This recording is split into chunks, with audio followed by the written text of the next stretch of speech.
That's the sound of the new Royal Enfield motorcycle called the Hunter 350, जिसके बारे में आप सभी और मैं भी बेसब्री से इंतजार कर रहा हूं।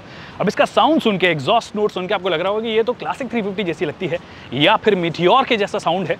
तो आप बिल्कुल सही हैं, क्योंकि सेम प्लेटफॉर्म ये इस्तेमाल करती है, सेम इंजन ये इस्तेमाल करती है। तो क्या अलग है और क्या कुछ इसे अलग बनाता है, किसको ये टारगेट करती है, उसके बारे में आज हम बात करने वाले हैं, alongside all the design aspects और बाकी सब चीजें। नमस्कार, खमागड़ी देवी सज्जनों, my name is Vikas Yogi, you watching S in studio, and here is everything that you need to know about the brand new Royal Enfield motorcycle the hunter 350।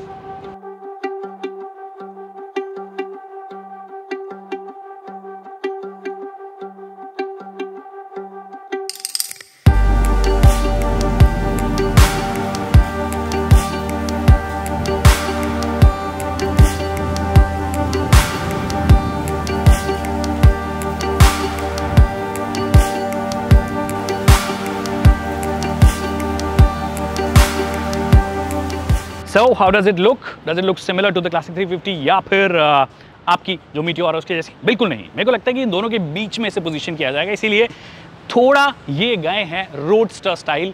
हालांकि frame जैसे कि मैंने कहा बिल्कुल सेम है जो आपने नई क्लासिक 350 में देखा है या मीटियोर 350 में देखा है, बट फ्रेम में कुछ चेंजेस किए गए हैं। क्या चेंजेस किए गए हैं? व्हील बेस जो है इसका थोड़ा छोटा किया गया, लगभग 18 से 20 mm के आसपास इसको छोटा किया गया है। रेक एंगल देखोगे तो वो थोड़ा डिफरेंट है अगर आप क्लासिक 350 या मीटियोर 350 से बात करोगे।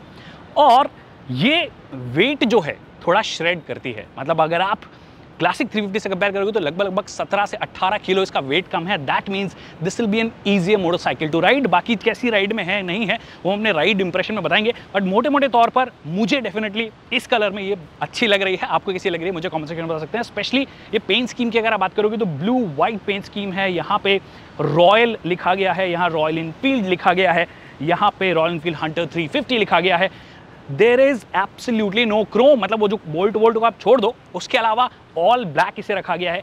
इंजन जो है उसे भी ब्लैक रखा गया है, या पाइप की बात करोगे एग्जॉस्ट पाइप तो ये भी ब्लैक रखा गया है। और इनफैक्ट इसकी साइज की अगर आप बात करोगे तो ये थोड़ा छोटा रखा गया है कंपेयर टू से द क्लासिक 350 और जो आपकी मीटियोर है उनसे।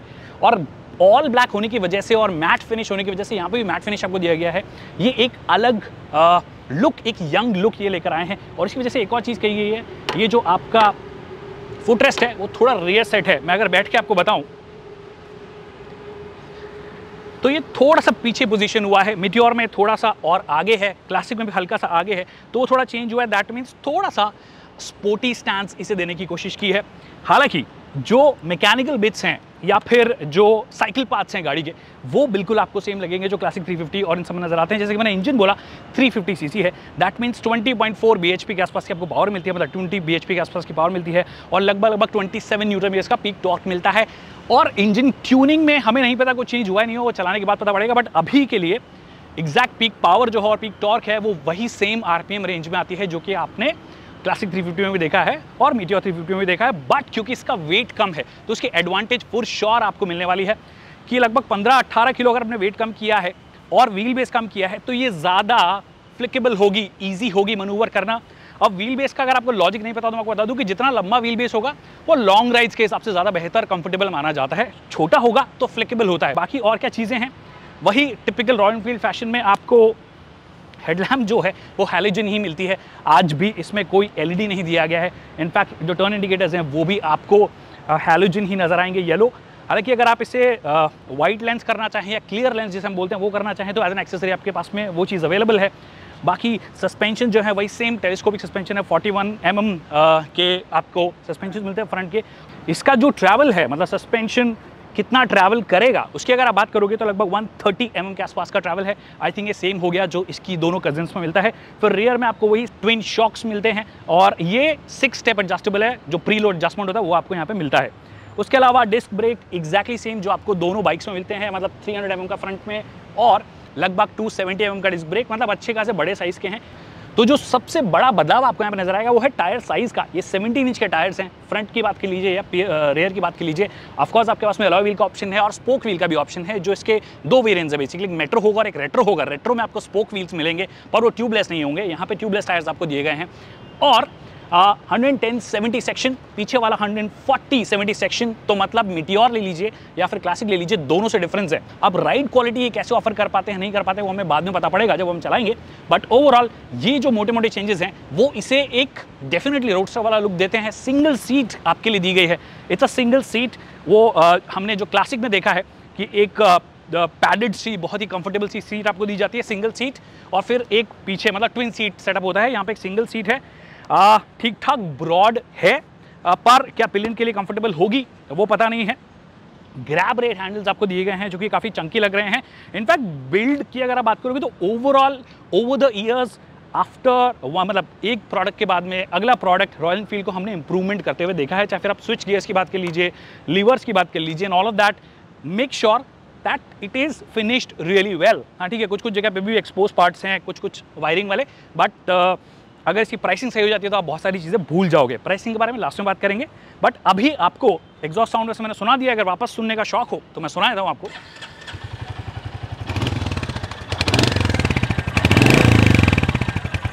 आई थिंक गियर में है गाड़ी।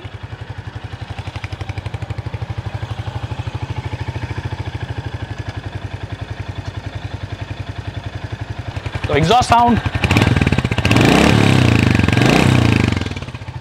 रियली बेसी और रिफाइंड भी है। इनफैक्ट ये जो इंजन है वो पहले से के मुकाबले इनके पहले जितने भी 350 सीसी इंजन्स थे जे सीरीज़ नई वाली आने के बाद में बहुत ज़्यादा रिफाइंड हुए हैं। सीट हाइट की अगर मैं बात बताऊं आपको तो 800 mm की आपको सीट हाइट मिलती है। मेरी height for the reference is 5'6", I am not a tall person by the way. मैं एक बार नीचे उतारता हूँ इसको और आप देख रहे हो कि मैं मैनेज कर सकता हूँ, मतलब मेरे दोनों पाँव ऑलमोस्ट नीचे आ गए हैं, कोई दिक्कत ऐसी वाली आ नहीं रही है। इनफैक्ट मीटियोर जो 765 mm है वो और ज़्यादा कंफर्टेबल है अगर आप शॉर्ट राइडर्स की बात करोगे। ओवरऑल स्टैंड उसका ज़्यादा कंफर्टेबल है, बट ये भी 800 mm की जो एक हाइट दी है जो कि क्लासिक से थोड़ी सी कम है, ये इसे एक परफेक्ट बैलेंस देने की कोशिश करती है। प्लस इसका वेट ज़्यादा बेटर है। अगर आप ये फ्यूल टैंक की बात करोगे तो ये जो नी रेसेसेस हैं ये भी ज़्यादा प्रोमिनेंट है, ज़्यादा बेहतर तरीके से अपना पाँव यहाँ पे रख पाओगे जो हम ऐसे रखते हैं राइड करते वक्त। एक चीज़ जो हम नई रॉयल एनफील्ड्स में देखते आए हैं वो है इसका नेविगेशन ट्रिपर। ये एज एन एक्सेसरी अवेलेबल है बाय द वे। बहुत सारी मोटरसाइकिल्स यहाँ पे खड़ी हैं जिनमें वो नहीं है, that means as an accessory आपको मिलने वाला है फॉर श्योर। फिर ये अगर आप बात करोगे तो थोड़ा आपको डिजिटल मिलता है, और मतलब ये वाला जो पार्ट है डिजिटल मिलता है MID वाला, जिसके अंदर कुछ एक इन्फॉर्मेशन ओडो रीडिंग आ जाती है, trip A trip B reset करना वो चीज़ आ जाती है। टैकोमीटर अभी भी नहीं दिया गया है, स्पीडोमीटर जो है वो आपको एनालॉग दिया गया है। तो ओवरऑल एक रेट्रो प्लस थोड़ा मॉडर्न एज इसे बनाने की पूरी कोशिश की गई है। रेयर की तरफ अगर आप देखोगे ये भी राउंड सेटअप है, ये भी राउंड सेटअप है, और इनफैक्ट इनकी क्वालिटी कंपैरेटिवली मुझे बेटर लग रही है क्लासिक 350 से और मीटियोर से भी। और हालांकि ये आपको LED में दिया गया है जो कि एक अच्छी बात है। ये आपको हैलोजन्स ही नजर आते हैं। क्या इनमें भी क्लियर लेंस ऑप्शन होगा? शायद हो सकता है एज एन एक्सेसरी आपको मिले, बट वेट सेविंग के लिए आपको कई चीज़ें नजर आ रही होंगी। क्रोम का इस्तेमाल कम हुआ है, फिर जो पैनल्स हैं उसमें कई सारा प्लास्टिक इस्तेमाल हुआ, जैसे ये पूरा का पूरा प्लास्टिक पैनल है।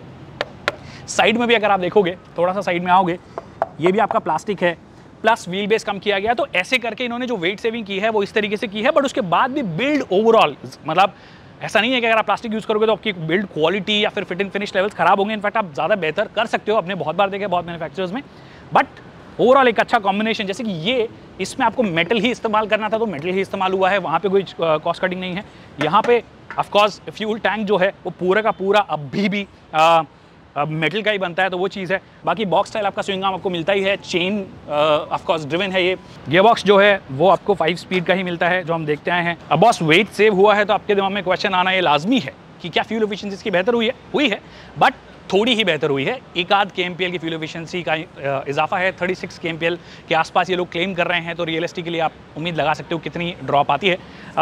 बाकी फ्यूल टैंक की अगर साइज़ की बात करोगे तो 13 लीटर्स का है। हमने मीटियोर में देखा है कि 15 लीटर का मिलता है, क्लासिक में हालांकि 13 लीटर का। ये तो वो सेम टैंक इसेंशियली आप बोल सकते हो, सेम टैंक साइज़। तो उस हिसाब से आप कैलकुलेट कर लीजिए कि कितना आप रन कर पाओगे। जो इसका रिजर्व है वो लगभग 3 लीटर के आसपास रहना चाहिए, 2.6 से 3 लीटर के आसपास का।